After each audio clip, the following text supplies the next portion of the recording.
الحمد لله نحمده ونستعينه ونستغفره ونؤمن به ونتوكل عليه ونعوذ بالله من شرور أنفسنا ومن سيئات أعمالنا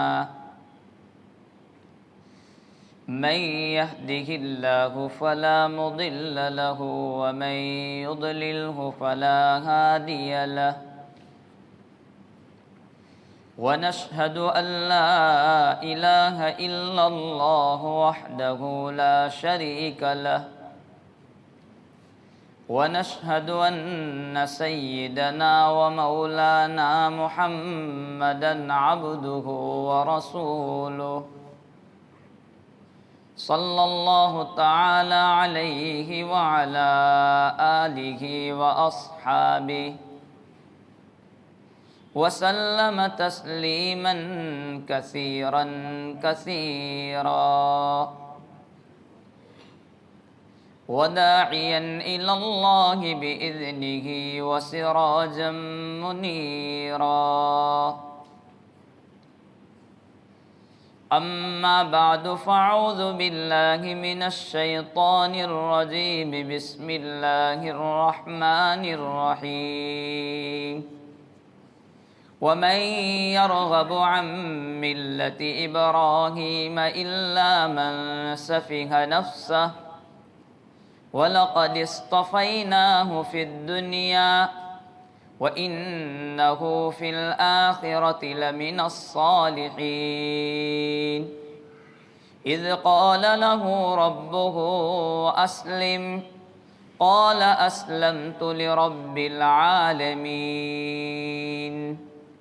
قال الله تبارك وتعالى في مقام آخر والفجر وليال عشر والشفع والوتر والليل إذا يسر هل في ذلك قسم لذي حجر صدق الله مولانا العظيم قال الله تبارك وتعالى في شان حبيبه إن الله وملائكته يصلون على النبي يا أيها الذين آمنوا صلوا عليه وسلموا تسليما اللهم صل على سيدنا محمد وعلى آل سيدنا محمد وبارك وسلم. گرامی قدر علماء کرام، بزرگان محترم اور عزیز ساتھیوں، آپ حضرات کے سامنے خطبے میں نے دو جگہ سے آیت کریمہ پڑھی، ایک پہلے پارے سے اور ایک آخری پارے سے. پہلے پارے میں جن آیت کریمہ کو پڑھا اس میں حضرت ابراہیم علیہ السلام کا تذکرہ ہے. اللہ رب العالمین قرآن کریم میں فرماتے ہیں وَمَن يَرْغَبُ عَن مِّلَّةِ إِبْرَاهِيمَ إِلَّا مَن سَفِهَ نَفْسَهُ، کہ ابراہیم علیہ السلام کے طریقے سے، ان کی ملت سے وہی آدمی اعراض کرے گا، ہٹے گا، عمل نہیں کرے گا جو آدمی بیوقوف ہوگا. یہ قرآن کریم نے فرمایا. یوں تو حضرت ابراہیم علیہ السلام کی ساری زندگی توحید کا پیغام دیتی ہے، توحید کی دعوت دیتی ہے کہ اللہ ایک ہے، وہ تنہا پوری کائنات کا مالک ہے. تو حضرت ابراہیم علیہ السلام کی ملت اور آپ کی زندگی اور آپ کے طریقے وہ کون سے ہیں کہ جس ملت سے منہ نہ پھیرا جائے، وہ تو بہت ساری چیزیں ہیں، لیکن قرآن کریم کی اگلی آیت کریمہ اس میں ایک طریقہ بیان کیا، اس میں سارے طریقے آ گئے۔ حضرت ابراہیم نے فرمایا قال اسلمت لرب العالمین، کہ میں رب العالمین تمام جہانوں کے رب پر اسلام لایا، میں نے مانا رب العالمین کو۔ یہ بات حضرت ابراہیم علیہ السلام نے فرمائی۔ خلاصہ کلام اس آیت کریمہ کا یہ، اور آنے والے ایام بھی انہی کی یاد کو تازہ کرتے ہیں، قربانی کے اور حج کے ایام بھی، کہ رب چاہی زندگی کو اختیار کرنا، من چاہی زندگی کو چھوڑ دینا۔ کہ آدمی کوئی بھی کام کرے اپنی طرف سے نہ کرے، وہ شریعت کے حکم کو مد نظر رکھتے ہوئے کرے، کہ ہر معاملے میں رب چاہا کرے، من چاہا نہ کرے، تو وہ آدمی کامیاب ہے، وہ توحید کا پابند ہے، وہ ملت ابراہیمی پر ہے۔ حضرت ابراہیم علیہ السلام کے یوں تو بہت موڑ آئے کہ کہاں کہاں پر ان کا امتحان ہوا، لیکن تین بڑی چیزیں جس کو میں آپ حضرات کے سامنے ذکر کرتا ہوں۔ پہلا موڑ اپنے باپ کے ساتھ، دوسرا موڑ بادشاہ کے ساتھ، اور تیسرا موڑ اپنے بیٹے کے ساتھ۔ سب سے پہلے حضرت ابراہیم علیہ السلام نے جب اس بات کا اقرار کر لیا کہ میں اسلام لے آیا رب العالمین پر، تب اپنے باپ سے یوں کہتے ہیں کہ ابو جان، آپ جس کی پرستش اور پوجا کرتے ہیں وہ تو آپ اپنے ہاتھوں سے بنا رہے ہیں، کیسے اس کے سامنے آپ ماتھا ٹیکتے ہیں اور پرستش کرتے ہیں، پوجا کرتے ہیں؟ یہ مناسب نہیں ہے۔ تو باپ نے کہا کہ اب دوسری مرتبہ اگر تو یہ بولے گا تو تجھے گھر سے نکال دیا جائے گا۔ حضرت ابراہیم علیہ السلام نے یوں کہا کہ توحید کے خلاف مجھے کوئی بات منظور نہیں ہے، چاہے تو آپ مجھے گھر سے نکال دیں، لیکن میں توحید کے خلاف تو کوئی بات بول نہیں سکتا، اور آپ کا مورتی کے سامنے جھکنا یہ توحید کے خلاف ہے، اور اس کی ضرورت اس وقت حالات کے اعتبار سے بہت ضروری ہے۔ کہ آج کل تو اگر کوئی آدمی بڑا بن گیا، چاہے وہ کسی بھی لائن میں، تو یوں کہتا ہے کہ حکمت اور مصلحت کے اعتبار سے ہمیں ان کے جیسا ہو جانا چاہیے۔ حالانکہ آپ کتنا ہی کام کر لیں اور کتنی بھی مصلحت سمجھ لیں، آپ شرک اور کفر تو اپنی زبان سے نکال ہی نہیں سکتے، کوئی مصلحت اس میں نہیں ہے۔ اب تو چھوٹا بڑا لیڈر بنا دیا جاوے تو بھئی جھک جاؤ مورتی کے سامنے، یہ بالکل توحید کے خلاف ہے۔ اگر کوئی آدمی ایسا کام کرتا ہے تو وہ علل اعلان کھلم کھلا کفر کا ارتکاب کرنے والا ہے، کفر کرنے والا ہے۔ جب تک وہ علل اعلان توبہ نہیں کرتا اور اسلام میں داخل نہیں ہوتا، وہاں تک اس کی جنازے کا مسئلہ بھی کھڑا ہے، جنازے کی نماز کا۔ تو کہا کہ میں کسی بھی طرح باپ یہ کام کرنے کے لیے تیار نہیں، توحید کے خلاف تو میں بول ہی نہیں سکتا، کیونکہ اسلام بڑا غیور مذہب ہے، وہ کسی کو ایسا زبردستی نہیں کرتا، بڑا غیور ہے، آپ کو آنا ہے تو آؤ۔ وہ لالچ دے گا تو رب کی دے گا، جنت کی دے گا، کھانے پینے کی لالچ نہیں دے گا۔ حضرت نبی کریم صلی اللہ تعالی علیہ وسلم کے سامنے جب کفار آئے اور کافروں نے آ کر کے یوں کہا، اے اللہ کے رسول، ایک صلح کا کوئی راستہ نکال دیں تاکہ ہمارے اور آپ کے بیچ کوئی صلح ہو جائے۔ اور اس سے زیادہ اس وقت سے زیادہ مصلحت کسی بھی وقت میں نہیں تھی، کیونکہ صحابہ اتنے تھے، بہت کم تھے۔ اللہ رب العالمین انہوں نے کہا کہ ایک بات کریں صلح کا راستہ نکال کر کے، کہ ایک سال ہم مورتیوں کی پوجا، آپ مورتیوں کی پوجا کرنا، ہمارے معبودوں کی پرستش کرنا، اور ایک سال ہم آپ کے اللہ کی عبادت کریں گے، تاکہ صلح ہو جائے، کوئی لڑائی جھگڑا مکہ سے ختم ہو جائے۔ قرآن آ چکا، قل یا ایھا الکافرون لا اعبد ما تعبدون ولا انتم عابدون ما اعبد۔ ہو ہی نہیں سکتا، یہ راستہ ہی نہیں، تم تمہارے معبودوں کو پوچھتے رہو، ہمارا تو اللہ ہے، ہمیں کوئی مطلب نہیں تمہارے دین سے، ہمارے پاس ہمارا دین ہے، کوئی مصلحت نہیں، شرک میں توحید کے خلاف کوئی مصلحت نہیں۔ بلکہ حضرت نبی پاک صلی اللہ تعالی علیہ وسلم کے پاس کچھ کفار آئے اور آ کر کے کہا، سردار تھے وہ وقت کے، تو انہوں نے آ کر کے اللہ کے رسول، ہم ایمان تو آپ کے پاس آنا چاہتے ہیں، آپ کی مجلس میں بیٹھنا چاہتے ہیں، یہ ہمیں پسند ہے، لیکن غریب قسم کے صحابہ جن کے کپڑے پھٹے پرانے ہوتے ہیں، تو وہ آپ کی مجلس میں آ کر کے بیٹھتے ہیں تو ہمیں شرم آتی ہے۔ آپ ایسا کیوں نہیں کرتے کہ جب ہم مجلس میں ہو تو ان کو نکال دیا کریں، ان کو مجلس میں جگہ نہ دیں۔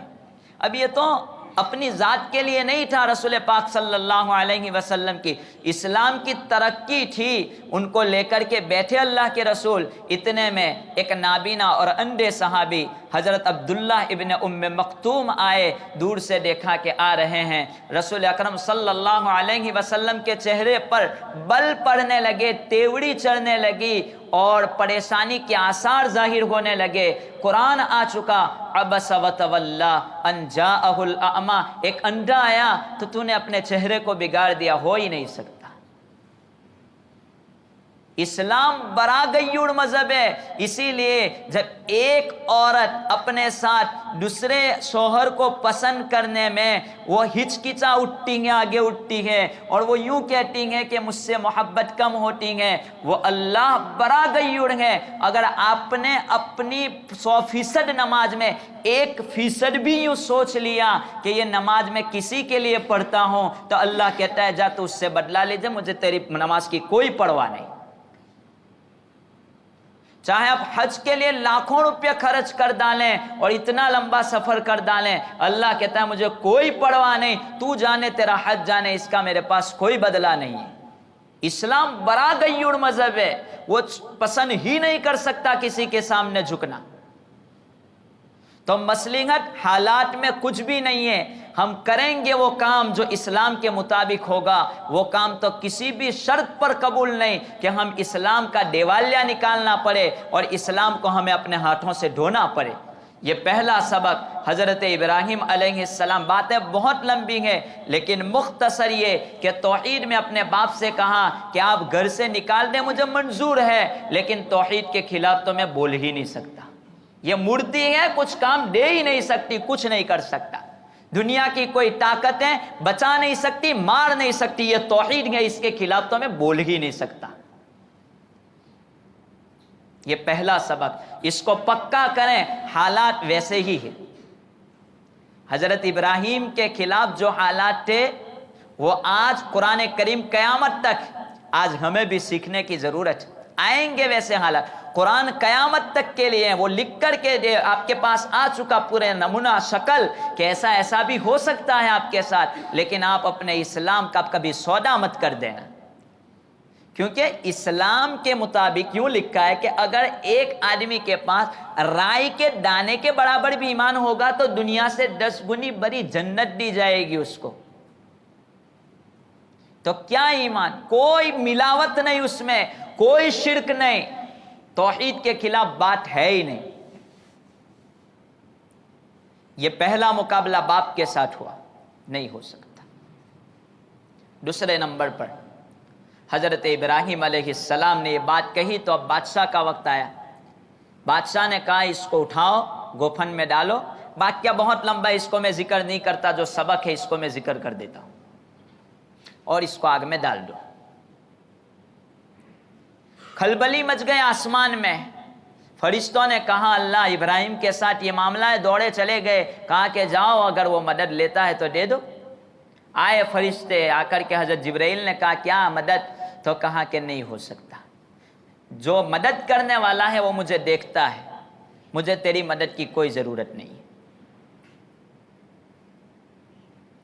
یہ دوسرا پیغام کہ بادشاہ آیا تو بھی کہا کہ تم مار ڈال، مجھے تیرے اندر مارنے کی طاقت ہے تو مار ڈال، آگ میں ڈال دے، کوئی مسئلہ نہیں ہے، کچھ بھی کر ڈال، میں مر نہیں سکتا جب تک میرا رب چاہے، میں جی نہیں سکتا جب تک میرا رب چاہے، میرے رب کے ہاتھ میں میری زندگی اور میری موت ہے، تو چاہے آگ جلا کر کے آسمان سے پرندے بھی اس کے اندر گر رہے ہیں اور مر رہے ہیں، لیکن میری موت نہیں ہے تو نہیں ہے، ڈال دے۔ دوسرا سبق، بادشاہ کے خلاف، توحید کے خلاف تو نہیں، تیرے خلاف آ جاؤں گا لیکن توحید کا انکار میں نہیں کر سکتا۔ یہ دوسرا سبق حضرت ابراہیم علیہ السلام کا۔ تو دنیا میں آج یہ بھی ہوگا کہ آپ بادشاہ کے خلاف بغاوت کر رہے ہیں تو ہم اس وقت تک بغاوت کو قبول کر سکتے ہیں جب تک کہ اسلام کا سودا نہ ہو۔ جب میرے اسلام پر قدم اٹھ جائے گا اور میرے اسلام پر انگلی اٹھے گی، میرے ایمان کا سودا ہوگا، اس وقت تو انکار نہیں ہو سکتا۔ یہ دوسرا سبق۔ تیسرا سبق اپنے بیٹے کے ساتھ، بیٹے کو اٹھایا، 3 دن تک خواب دیکھتے رہے اور تیسرے دن بیٹے کو ذبح کے لیے لے جائے۔ اب یہاں پر ایک سوال پیدا ہو رہا ہے کہ 3 دن تک، 2 دن تک حضرت ابراہیم نے اپنے بیٹے پر چھری کیوں نہیں چلائی، تیسرے دن کیوں چلائی؟ حالانکہ نبی کا جو خواب ہوتا ہے وہ وحی ہوتا ہے، نبی کے خواب میں کوئی دوسری بات نہیں، وہ وحی جو ہوتا ہے اس کو کرنا پڑتا ہے نبی کو، لیکن پہلے دن انتظار کیا، دوسرے دن انتظار کیا، تیسرے دن ذبح کے لیے لے گئے، کیوں ایسا؟ سوال اس میں یہ ہے کہ حضرت ابراہیم کے اس واقعے سے پہلے بچوں کو اور آدمیوں کو، انسانوں کو قتل کر کے قربان کرنے کا کوئی سلسلہ تھا نہیں، تو اس بارے میں سوچ رہے تھے کہ میری غلط فہمی ہو سکتی ہے، یہ ہو سکتا ہے، لیکن تیسری بات جب یقین پکا ہو گیا کہ نہیں اسماعیل کی قربانی ہے تو پھر کر ڈالا۔ یہ بات ایسا نہیں ہے کہ وہ گھبرا رہے تھے، کوئی اشکال ہو سکتا ہے اس مسئلے کو لے کر کے۔ اب حضرت ابراہیم علیہ السلام نے بیٹے سے سوال کیا کہ بیٹا اللہ کی راہ میں قربان ہونا ہے۔ آج ہمیں بہت فکر کی ضرورت ہے، بیٹوں کی قربانی تو نہیں دینی ہے، وہ تو خالی واقعہ سنتے ہیں کہ حضرت ابراہیم نے اتنی بڑی قربانی دی، ورنہ ہماری قربانی کا مسئلہ تو میں اپنی ذات سے پوچھوں کہ اگر میرے بیٹے کو پیر میں کوئی چوٹ آ جاوے یا جسم میں کوئی چوٹ آ جاوے، بخار آ جاوے، تو میری نیند کیسے حرام ہو جاتی ہے وہ پوچھ لو۔ تو وہ قربانی تو نہیں دینی ہے، خالی بیٹے کو اتنا کہتا بیٹا اذان ہو گئے نماز کے لیے جا، اتنا بھی نہیں کہہ سکتے، اتنا بھی نہیں کہہ سکتے۔ حضرت ابراہیم علیہ السلام اور قربانی کے جانوروں کو ہم ذبح کرنے، یہ کیا پیغام دیتے ہیں؟ اصل میں ہم قربانی کے مسئلے کو بھولتے جا رہے ہیں، یہ شاعر اسلام میں سے دھیرے دھیرے ہماری نسلیں تو قربانی بھی بھول جائے گی۔ ہمارے گھروں میں جب شادی ہوتی ہے تو شامیانے بڑے بہترین اور منڈپ بنا کر کے لوگوں کو دعوتیں دی جا رہے ہیں، 100 تک نہیں، 200 تک نہیں، 300 تک نہیں، کسی بھی طرح اب سرکار کے خلاف ہلے بہانے کرنے کے لیے آئیں گے، 100 کھا کے آئیں گے نا 100 دوسرے آئیں گے، اس طریقے پر ہم ان کا بجٹ جو ہے اس کو بجا لائیں گے، لیکن اسلام کے خلاف تو کوئی کاروائی نہیں کہ اب حکم دیا ہے تو نماز آج اگر میں کھڑا ہو کر نہیں پڑھ سکتا تو بیٹھ کر کے حکم دیا ہے، بیٹھ کر نہیں پڑھ سکتا سو کر حکم دیا ہے، تو یہاں پر تو شریعت نے راستہ دیا پھر بھی عمل نہیں، اور وہاں پر کوئی راستہ نہیں پھر بھی وہاں ہیلے بہانے کر کے اس کو سدھارنے کی کوششیں کی جا رہی ہے۔ تو شامیانہ بنا کر کے گھر پہ جانور کو ذبح کر کے باقاعدہ اس کو شادی میں کھلایا جا رہا ہے، اور آج جانور گھر پر رکھنے کے لیے تیار نہیں۔ میں تو ماں بہنوں سے بھی کہتا ہوں، مردوں سے بھی کہتا ہوں کہ کیا وجہ ہے کہ ہم گھر پر قربانی نہیں کرتے؟ غریبوں کی بہت زیادہ فکر ہے تو آپ پیسے اس وقت کیوں نہیں دیتے جبکہ وہ ضرورت مند ہوتے ہیں؟ ہمارے یہاں بہت ضرورتیں ہیں، گوشت کھانے کو نہیں ملتا اور کہتے ہیں کہ وہ تو غریبوں کی ضرورت کے لیے۔ کوئی گھر پر قربانی اب دن بدن ختم ہوتا جا رہا ہے یہ سلسلہ۔ یہ اولادوں کو معلوم بھی نہیں ہوگا اس کو کیسے ذبح کرتے ہیں، کیسے اس کو اللہ نے کیوں اس کا حکم دیا، وہ بھی بھول جائے گی یہ نسلیں۔ تو خود ہم اپنے پیروں پر کلہاڑی مار رہے ہیں اور شکایت کرتے ہیں غیروں کی۔ اللہ انہوں نے نہیں بند کیا، ہم نے بند کیا ہے۔ شادیوں کے لیے اسلام روکتا ہے تو اس کو کرتے ہیں، اور قربانی کے لیے اب وہ کوئی نہ کوئی باتیں داتے ہیں تو کہتے ہیں سرکار نے چھے راکھو نہیں۔ آپ کو ایک جانور کی قربانی سے روکا گیا ہے، اس سے رک جائیں، اور وہ مسئلہ ہے کہ اس سے قربانی دوسرے جانوروں سے ادا ہو جاتی ہے تو اس وقت کرنا، اور اس سے رکنا بھی چاہیے، اس لیے کہ زیادہ تر تجارت گائے کی قربانی، گائے کی وہ لوگ کرتے ہیں۔ آپ بند کر دیں 2 سال تک، مسئلہ ختم ہو جائے گا۔ 2 سال بند کر دیں گائے کاٹنا، کوئی مسئلہ نہیں ہے۔ وہ سامنے آ کر کے آپ کو دیں گے کاتون کھاؤ، کیوں کرتے ہو؟ کہیں گے کہ ہم ہندوستان کے قانون کا فالو کرتے ہیں۔ کرو، قانون کو فالو کرو، کرتے رہو، کوئی آگے پیچھے نہ کرو۔ ہمارے پاس دوسری چیزیں ہیں قربانی کے لیے، اور ہم بقرعید بولنا بھی بھول جائیں، کوئی گناہ نہیں ہے، کوئی فتویٰ نہیں دیتا ہوں، ایسا کہیں گے۔ وہ لوگ یوں سمجھتے کہ بقرعید کا مطلب کاٹ کر کے کھانا، تو ہم اسلامی نام عید الاضحیٰ اس کو رواج دیں۔ عید الاضحیٰ بچوں کو سکھلائیں، عید الاضحیٰ۔ بقرعید بولیں گے کوئی گناہ نہیں، کوئی مسئلہ نہیں، لیکن ان لوگوں کی ذہنیت وہ ہے کہ بقرعید کا مطلب کاٹ کے کھانا۔ اس میں بہت بڑا سبق ہے۔ عید الاضحیٰ بولا کر اپنی زبان سے، گناہ نہیں ہے۔ ایسا مت کہنا کہ مولوی صاحب نے ناکا فتویٰ دے دیا، فتویٰ نہیں ہے۔ تو بات یہ ہے کہ قربانی کو رواج دیں، اپنے گھروں کے آنگن میں قربانی کو پالیں۔ اصل میں قربانی سے ہمیں سبق کیوں نہیں ملتا وہ معلوم ہے، اس کو بس 1000 1500 2000 کا حصہ دے دیا، مسئلہ ختم ہو گیا۔ پہلے زمانے میں لوگ اس کو مہینوں پالتے تھے، پھر اس کو ذبح کرتے تھے، آنکھوں سے آنسو بہتے تھے، اس سے کچھ سبق ملتا تھا، اب وہ سبق ختم ہو چکا۔ خیر، اس پر بہت ساری باتیں ہیں، وہ انشاءاللہ آئندہ جمعہ کو پوری کی جائے گی۔ دوسری بات، ایک مختصر بات کر کے میں پوری کر دیتا ہوں۔ ذی الحجہ کا پہلا چاند آج 27 ذی الحجہ ہے، کل 28، پرسوں 29، اتوار کے دن مغرب کے وقت چاند دیکھنا ہے۔ اگر چاند ہو جاوے تو پیر پہلی تاریخ، اگر نہیں ہوتا ہے تو منگل پہلی تاریخ۔ تو اس کے کچھ ایام ہیں۔ حضرت نبی کریم صلی اللہ تعالی علیہ وسلم کا ارشاد ہے، یہ ترمذی شریف کی روایت ہے کہ اگر کوئی ذی الحجہ کی راتوں میں سے، قرآن کریم میں والفجر ولیال عشر جو میں نے یہ آیتیں پڑھی تھی، اس کے متعلق جمہور علماء کی رائے یہ ہے کہ یہ ذی الحجہ کی ابتدائی 10 راتیں ہیں، کہ اگر کوئی آدمی ایک رات میں عبادت کر لے تو اس کو شب قدر کے برابر ثواب ملے گا، شب قدر کی عبادت کے برابر اس کو ثواب مل جائے گا۔ تو اس رات میں عبادت کرنا ہے۔ فجر آپ نے عشاء جماعت سے پڑھ لی، فجر جماعت سے پڑھ لی تو بھی آپ کی پوری رات عبادت میں شمار ہو جائے گی۔ غفلتوں سے بچیں، عبادت انجام دیں۔ تو یہ ایک تو مسئلہ ہے۔ دوسرا مسئلہ یہ کہ اگر کوئی آدمی ایک روزہ رکھے گا تو اس کو اللہ تبارک و تعالی 1 سال کے روزوں کے برابر ثواب ملے گا، 1 سے لے کر 9 تک۔ ایک روزہ رکھے گا تو 1 سال کے روزے، اور ذی الحجہ اور 9 ذی الحجہ اور عرفہ کے دن کے روزے کے متعلق لکھا ہے کہ اس کے 1 سال اگلے نے 1 سال پچھلے گناہوں کی معافی کا وعدہ ہے۔ یہ روایتیں ہیں ترمذی شریف میں اور الگ الگ کتابوں میں، بخاری شریف میں بھی یہ روایتیں ہیں کہ اس کے فضائل بہت سارے ہیں۔ تو آنے والے ایام اس کے متعلق علماء نے لکھا ہے کہ رمضان کے بعد اگر کوئی بابرکت دن ہے تو یہ 10 دن ہے۔ رمضان کے بعد یہ 10 دن بڑے بابرکت ہیں، اس کی قدر کر لیں، اس کو غنیمت سمجھیں، عبادتوں کے ساتھ اس کو وابستہ کریں۔ عشاء بھی جماعت سے پڑھیں، فجر جماعت سے پڑھیں، یوں تو روزانہ پڑھنی ہے، اس میں تو کوئی چھٹی ہے جو نہیں۔ ایسا نہیں کہ یہ دن کے لیے خالی، یہ تو پوری زندگی ہمارے اوپر فریضہ ہے۔ اللہ تبارک و تعالی ان باتوں پر ہمیں عمل کی توفیق عطا فرمائے، بقیہ زندگی بہتر طریقے سے گزارنے کی توفیق عطا فرمائے۔ باتیں بہت ساری ہیں، وہ انشاءاللہ آئندہ صحیح معنوں میں قربانی کرنے کی توفیق عطا فرمائے۔ ہمیں دکھلاوے سے ہماری حفاظت فرمائے۔ آج کل دکھلاوا بہت زیادہ ہے، اس سے بچیں۔